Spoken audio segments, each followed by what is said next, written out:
ಕಾಂಗ್ರೆಸ್ ಬಿಟ್ಟು ಇವತ್ತು ಬಿಜೆಪಿ ಸೇರ್ಪಡೆ ಆಗಿದ್ದೀನಿ. ನಮ್ಮ ಗ್ರಾಮ ಪಂಚಾಯತಿ ಎಲ್ಲಾ ಸದಸ್ಯರುಗಳನ್ನ ಬಿಜೆಪಿ ಪಕ್ಷಕ್ಕೆ ಕರೆತರಕ್ಕೆ ನಾನು ಎಷ್ಟು ಸಾಧ್ಯವಾಗುತ್ತೋ ಅಷ್ಟು ಪ್ರಯತ್ನ ಮಾಡ್ತೀನಿ.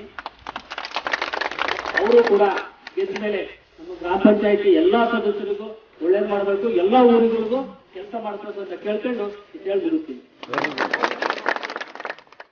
ಬಿಜೆಪಿ ಪಕ್ಷಕ್ಕೆ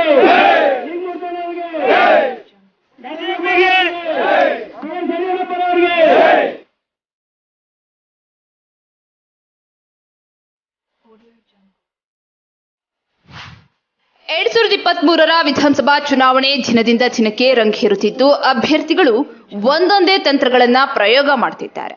ಅದರಲ್ಲೂ ಪಕ್ಷಕ್ಕೆ ಬೆಂಬಲಿಗರನ್ನ ಸೇರ್ಪಡೆ ಮಾಡಿಕೊಳ್ಳುವ ಮೂಲಕ ತಮ್ಮ ಶಕ್ತಿ ಪ್ರದರ್ಶನವನ್ನ ಮಾಡುವುದರಲ್ಲಿ ಅಭ್ಯರ್ಥಿಗಳು ಮುಂದಾಗಿದ್ದು ಎದುರಾಳಿಗಳಿಗೆ ನಡುಕ ಹುಟ್ಟಿಸುತ್ತಿದ್ದಾರೆ. ಇಂದು ಎಸ್ ನೇರ್ಲಿಕೆರೆ ಗ್ರಾಮ ಪಂಚಾಯತಿ ವ್ಯಾಪ್ತಿಯಲ್ಲಿ ಬಿಜೆಪಿ ಅಭ್ಯರ್ಥಿ ಎಸ್ ಲಿಂಗಮೂರ್ತಿ ಮತಯಾಚನೆ ಮಾಡುತ್ತಿದ್ದು, ಈ ಸಂದರ್ಭದಲ್ಲಿ ಹೆಬ್ಬಳ್ಳಿ ಗ್ರಾಮ ಪಂಚಾಯಿತಿಯ ಸದಸ್ಯರು ಮತ್ತು ಹೊಸದುರ್ಗ ತಾಲೂಕಿನ ಒಕ್ಕೂಟ ಅಧ್ಯಕ್ಷರಾಗಿರುವಂತಹ ನಾಗರಕಟ್ಟೆ ರಾಜವುಲಿ ಎಂದು ಬಿಜೆಪಿ ಪಕ್ಷಕ್ಕೆ ಸೇರ್ಪಡೆಯಾಗುವ ಮೂಲಕ ಅಭ್ಯರ್ಥಿ ಲಿಂಗಮೂರ್ತಿಯನ್ನ ತಾಲೂಕಿನಲ್ಲಿ ಬಹುಮತಗಳ ಅಂತರದಿಂದ ಗೆಲ್ಲಿಸುವುದಾಗಿ ತಮ್ಮ ವಿಶ್ವಾಸವನ್ನ ವ್ಯಕ್ತಪಡಿಸಿದ್ದಾರೆ. ಕಾಂಗ್ರೆಸ್ ಬಿಟ್ಟು ಇವತ್ತು ಬಿಜೆಪಿ ಸೇರ್ಪಡೆ ಆಗಿದ್ದೀನಿ.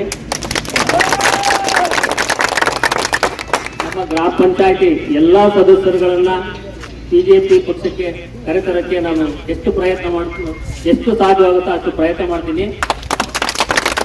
ಅವರು ಕೂಡ ಗೆದ್ದ ಮೇಲೆ ನಮ್ಮ ಗ್ರಾಮ ಪಂಚಾಯತಿ ಎಲ್ಲಾ ಸದಸ್ಯರಿಗೂ ಒಳ್ಳೇದು ಮಾಡಬೇಕು, ಎಲ್ಲಾ ಊರುಗಳಿಗೂ ಕೆಲಸ ಮಾಡಿಸ್ಬೇಕು ಅಂತ ಕೇಳ್ಕೊಂಡು ಹೇಳಿ ಮುಗಿಸ್ತೀನಿ. ಬಿಜೆಪಿ ಪಕ್ಷಕ್ಕೆ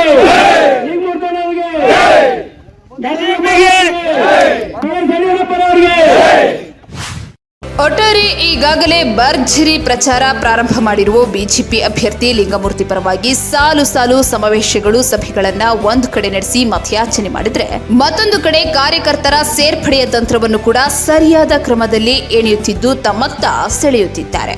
ಎಷ್ಟೆಲ್ಲ ಬೆಳವಣಿಗೆಗಳನ್ನ ಗೋಚರಿಸ್ತಾ ಇರೋ ಬಿಜೆಪಿ ಪಕ್ಷ ಉಳಿದ ಕೆಲವು ದಿನಗಳಲ್ಲಿ ಬಾಕಿ ಯಾವ ತಂತ್ರಗಳ ಮೂಲಕ ಗದ್ದುಗೆ ಏರುತ್ತದೆ ಎಂಬುದನ್ನು ಕಾದು ನೋಡಬೇಕಾಗಿದೆ.